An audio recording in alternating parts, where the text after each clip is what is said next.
White Coolies, a true story of Australian women at war, adapted from the diary written in a Japanese prison camp by Sister Betty Jeffery.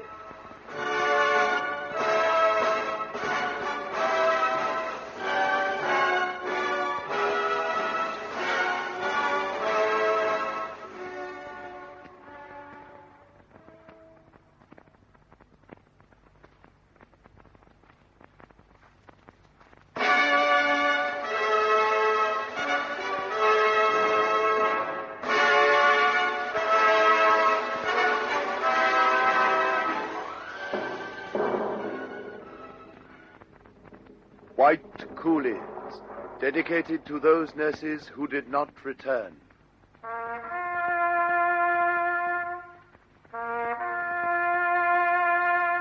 Sister Davis. Missing. Sister Hempstead. Missing. Sister Gardam. Missing. Sister Raymond.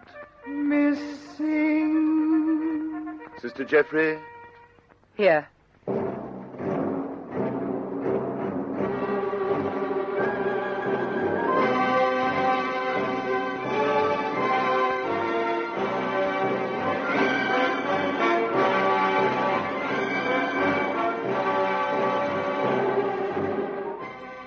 It's been hard not to be depressed with 4 of the girls in hospital, all of them pretty sick, and conditions getting worse instead of better. We seem to have been here such a very long time. We sometimes wonder if we've been forgotten. Although we do our best not to let each other see it, it's hard sometimes to act normally and keep a good front when you feel like letting go and having hysterics. However, we do our best, and on the whole, our morale is pretty good. Jap officers visited us again today. They sent for all the house captains to go to the guardhouse. I think the Nips must have a special machine that attracts and intensifies the heat, especially for our benefit. I know, Jess. It's completely breathless, isn't it? Oh, wouldn't it be beautiful to be sporting the body on some palm-shaded beach, watching the lazy rollers break, clapping your hands for a boy to bring long, cool gin slings with ice clinking in them, pieces of cucumber floating and slices of orange, and sucking them slowly through gay-coloured straws. Mitz, dear, do you want to have your dear little neck cut from ear to ear? No, I don't think so. Why? Well, if you don't stop burbling about ice and cold drinks and surfs, I personally will see to it that you do have your throat cut. Mitz, you're wanted at the guardhouse at once. Oh, thanks, Jeff. Any idea what for? No, but there's another batch of Jap officers gathered there. They've sent for all the house captains. Oh, the way they expect you to come running every time it takes their fancy. This is supposed to be our siesta hour. I'll come along with you and loiter. I must know what's going on. Curiosity killed the cat. Oh, no. Well, I'm going to stay here. I'm too weary to go anywhere.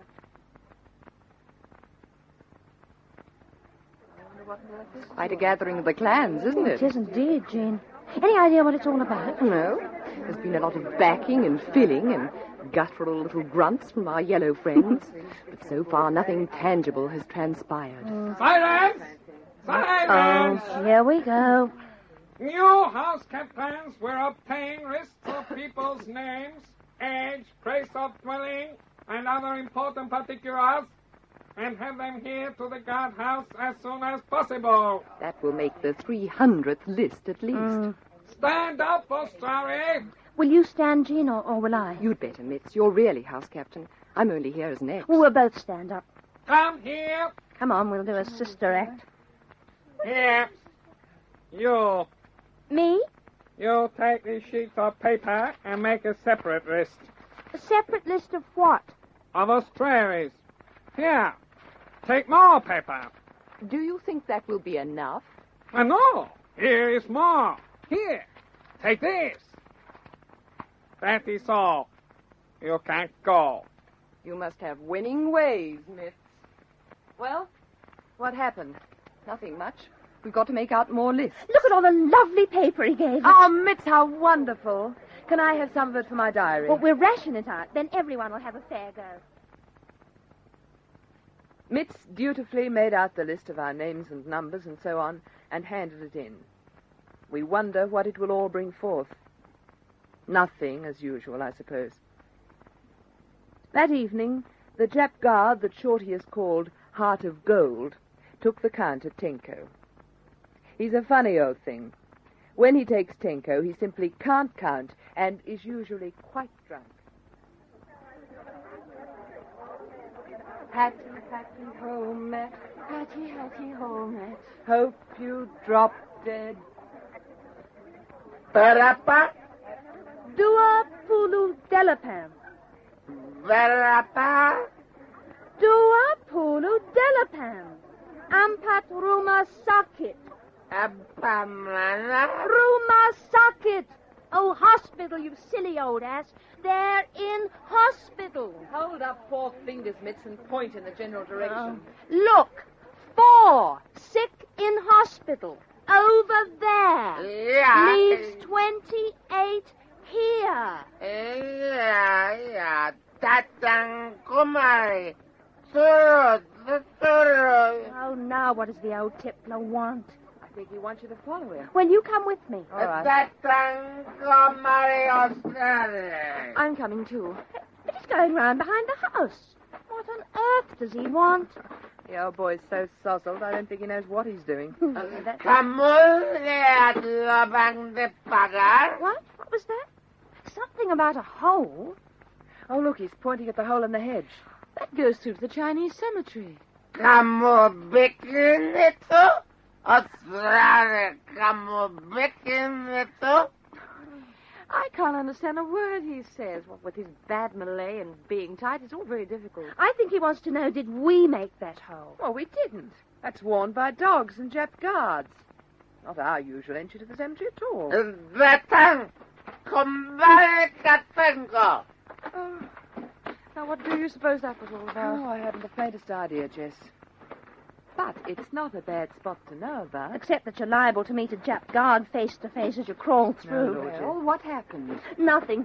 Heart of Gold showed us a hole in the hedge. Kamu Australia mesti bukan ikut sama beli makanan dari malu. We mustn't go out and buy what? From which?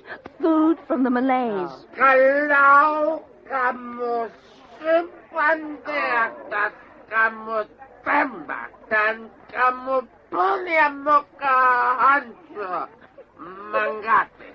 If we continue to do this, we never have done it. Did you get that last bit? We will be shot and then have our faces smacked. Oh, no. Apa? Kenapa kau? You old fathead. You said you'd shoot us. Bang, bang, and then smack, smack. Iya. Apa tuh saya mana-mana? Pulang sekarang. Poor old Heart of Gold. He said he's stupid. Oh, he's not a bad old chick. He's still laughing. Oh, I think that's lovely. Shoot us first and then slap our faces. September the 7th. Another red letter day. All our girls back from hospital in one piece.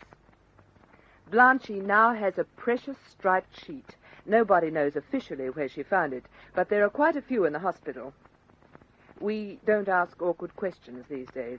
Any piece of clothing or material that we can use to sleep on is hoarded. Although the heat is so savage during the day, sleeping on tiles at night strikes cold to the very marrow of your bones. Jeff, will I put Rule Britannia up? Oh, yes. Oh, hang on, I'll give you a hand. No. All right. I can manage. All right. Yeah. This really is the most magnificent mosquito net. Oh. You know, if you folded it up, it would make quite a thick mattress. Oh, not for 2 of us, Jess. Anyway, then we'll be eaten alive. I don't know which is the worst, to be chewed by mosquitoes and wogs and be a little bit warmer, or to shiver half the night. I think the wogs are the worst. Oh, here, let me do that, Ioli. You can't reach. Yes, I can. Now, hang Got on. it? There. Got it. Move up a bit, Jean. I can't fit in there. You're kidding yourself. You're getting so thin you could go to bed on a matchstick. Don't be rude about my figure. There you are. How's that? What? I said, how's that? Oh, fine. Now I'll just snuggle into my feather mattress, turn over so I sleep on my good ear, and I'm all set for a perfect night's rest. Good night, kids. Well, I suppose that's one thing about being deaf in one ear. You can just roll over and ignore everyone. Have your own soundproof room. Everyone settled? Will I put out the light? All As far as I'm concerned, go ahead. Yes, thanks, Jeannie. Good night, kids. Good night. Good night, everyone. Good night.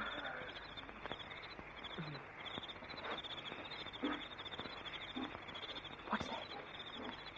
Mm? Hey, Jim, wake up. There's someone moving around. What? What is it, Iole? There's someone creeping around in here. Oh, probably one of the kids wants to powder her nose. It's trying to get out of here without falling over and waking everyone up. I'd go to sleep. Jim. Mm. It is someone. It's a native. Look, he's bending over Blanche. So he is. You can just see him in the moonlight. Look, he's trying to take her precious sheet.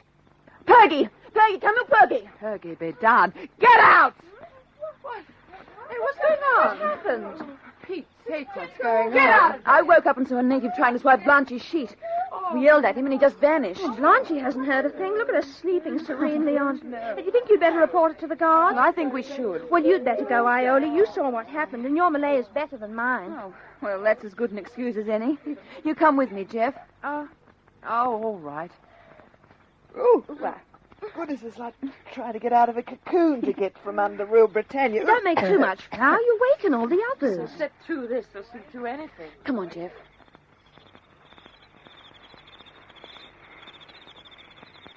What gorgeous moonlight. You could read a book by it. We must look a bit odd wandering around in our scanty night attire. Look, there's the guard. It's one of the Japanese. Where? Just down the street. Oh. Penjaga! Frente, siapa jalan situ?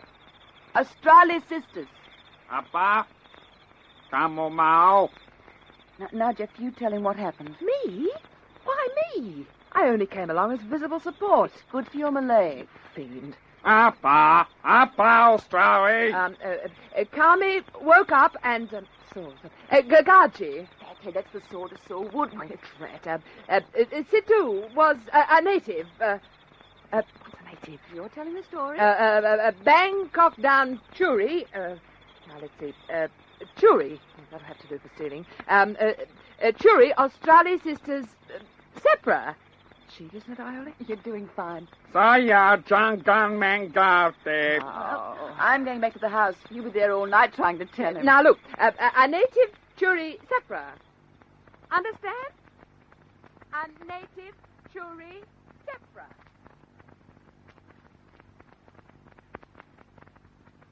How did you go, Jeff? You were a monster, Iole. I struggled on with the story, but realized how futile it all was, so I left him and came inside. I think he has an idea that I was trying to steal a native sheet that was wrapped around an Australian sister. Good night, girls. What? That was the guard you were struggling with. He speaks English, the cheeky devil. Why didn't you tell me? You are the end, Iole.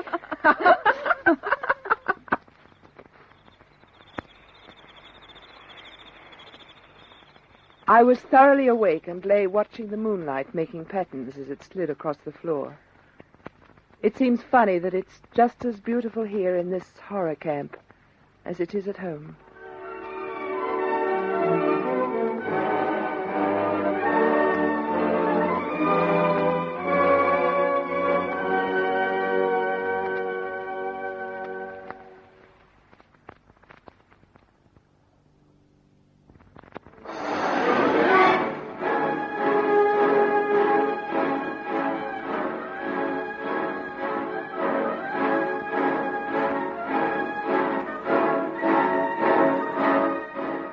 We've been asking for the last 18 months for some materials to make nighties from and suntops. The bits and pieces that we sewed together, patched and mended endlessly, just wouldn't hold any more stitching. It had become a serious problem. My Paris gown has become completely unstuck, and I fear nothing can be done with it. My greatest trouble is something to sleep in, Jess. One has to be decent with those wretched guards trotting in and out all night. Well, there was a rumour that we were to get some rolls of material doled out to us. Mitz was talking about it last night. Furfies and more furfies. I beg your pardon. Furfies. You know, rumours. Oh, I see. When Milwani was coming with his shop, we didn't have any money. Now we have a bit of money, Milwani doesn't come anymore. It's not fair. News! News! More furfies? No, this is real. I have just seen with my own eyes bundles and bundles of material being brought into the camp. Really? We were just talking about it, Jeff. Are we going to get any, or will it be too expensive for us to buy? Believe it or not, Trot, we don't have to buy it. Oh, I can't believe that. It's true. Oh, how wonderful. But... I knew there'd be a but. There's always a fly in the ointment. What's this one? Well, we'll have to auction it, because there's not enough to go around. Also, there are the colours. I couldn't care less about the colours. You will when you see these. There's pink, mauve, blue, and a delicate little number in green and yellow stripes. Oh, it's really a shocker of a pattern. It does sound a bit bilious, I must say. What sort of material is Oh, it? sort of voile stuff. Only good for nighties and undies. Well, I've got it all assembled. Now we have to work out an auction. How do you mean work out, Mitz? And somebody just stand up and sell it to the highest bidder? Oh, it's not a matter of selling it. I suppose it's more of a lottery than an auction. I thought if we drew cards for it, say, 6s for pink, 4s for blue, and so on. Oh, will you work it out, Mitz, quick as you can? Oh, I can't wait to get stuck into making me a new nightie.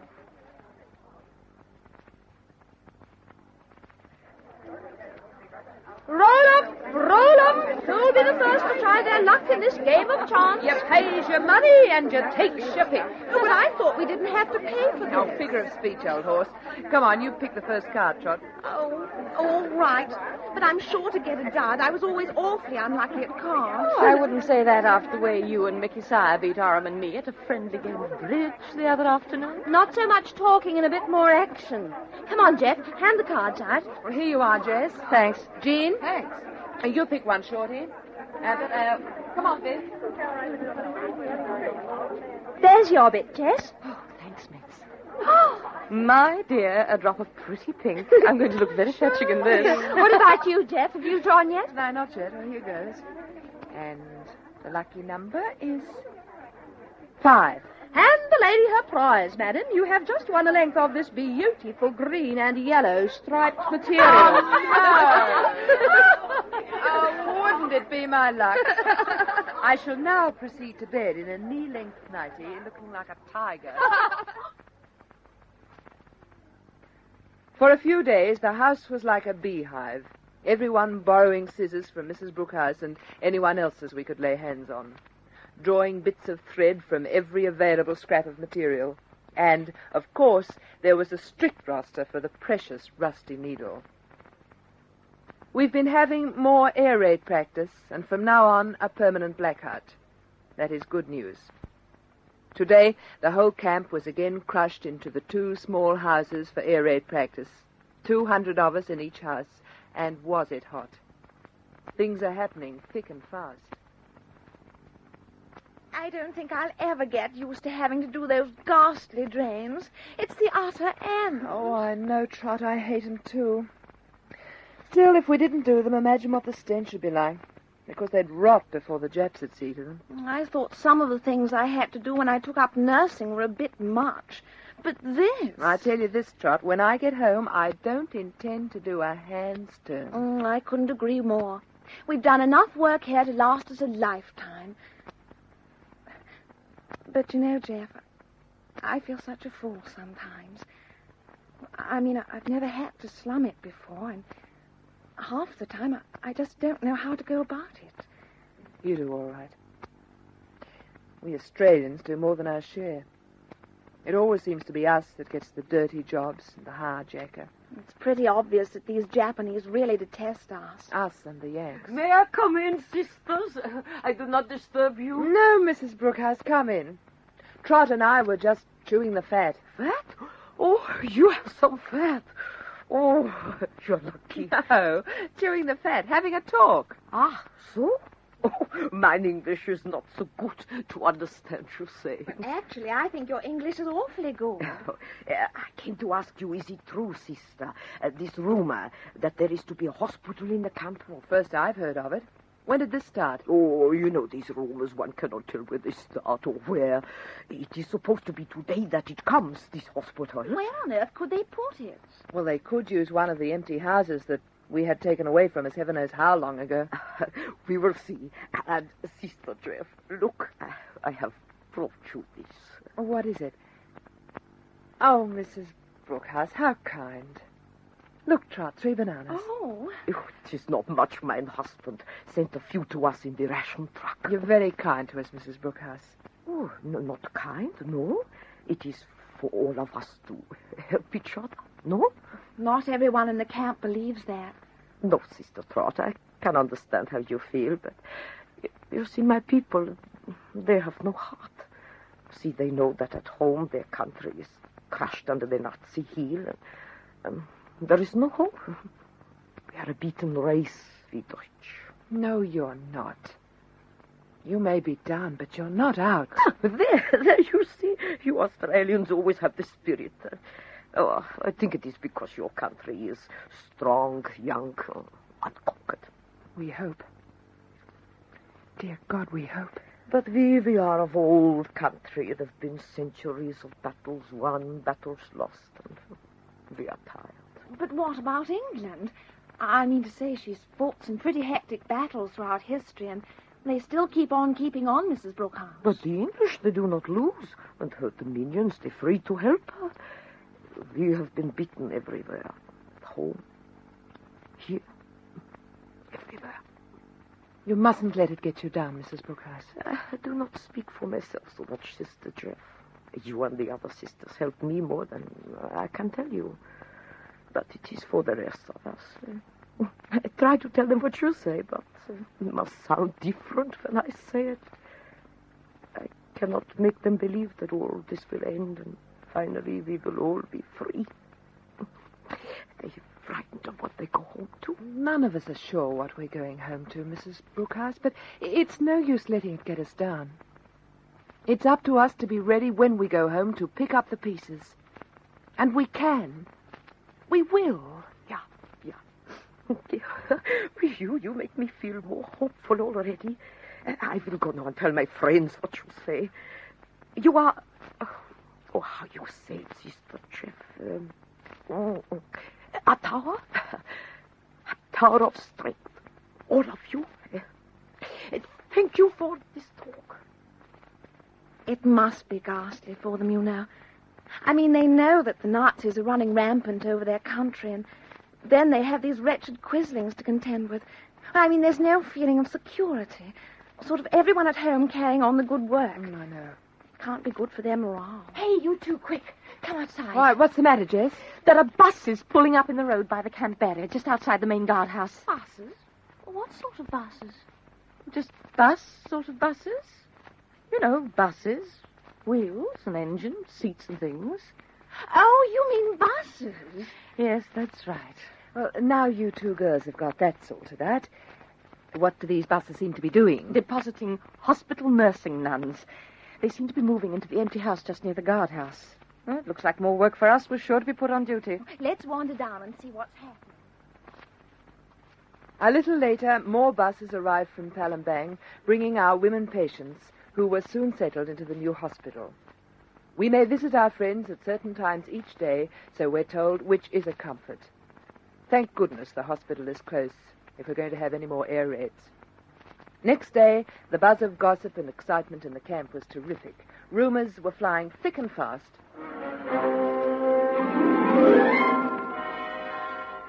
All camps are moving in a few hours. Hurry, kids, we haven't much time. We're not moving. It's the men from the camp at Muntok. They're going immediately. Where? I don't know. It's only the married men who are going. They're to move to a camp and be joined by their wives and children. The men have gone. The men haven't gone. Oh, my head's spinning.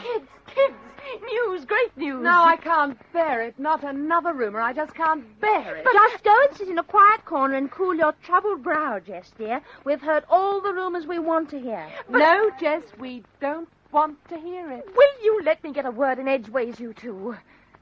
The chopped wood has just arrived from the men, and somebody found a note tucked away in a piece of wood saying, leaving today, destination unknown. And it's not a rumor. I saw the note. I must go and tell the others. If the men are leaving, maybe we're next. The men did go. We saw them in the distance, leaving in trucks. Of course, the rumors about our movements became more varied every moment. Now we're moving nobody knows where, somewhere between Guam and Africa. Somebody is bound to be right, even if we only go round that corner down the street outside that has intrigued us for so long.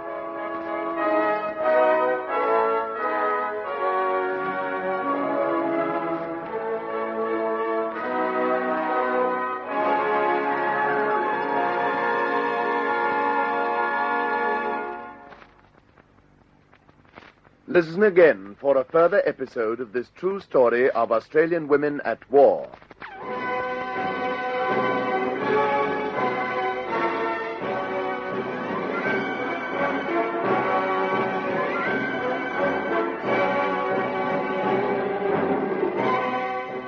White Coolies is based on the diary written secretly in a Japanese prison camp by Sister Betty Jeffery, especially adapted for radio by Gwen Friend, and produced by Fifi Banbard for Australasian Radio Productions.